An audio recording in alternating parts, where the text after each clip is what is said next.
Before we had protein What we shakes, our have. grandmas had this. One pot, bones, and 12 hours later, let it cool and you have this, which is rich in Can you collagen, gelatic see? mineral, and amino acid. Though it looks gross, but trust me, drink this for 7 days. Your This thing, skin, we are joints, thinking my and own. guts will thank you. This is bone broth. Let me show you how to make it.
This is 4 hours later, and you can tell the little meat on it are beginning to fall off. Can you see? You guys, this is what we have. This is 12 hours later. This is even small, but yeah, it's worth it.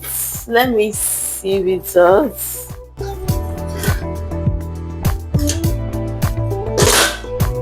After 12 hours, this is what we have. Oh my god, it's right there. So this is it. This is the bone broth, and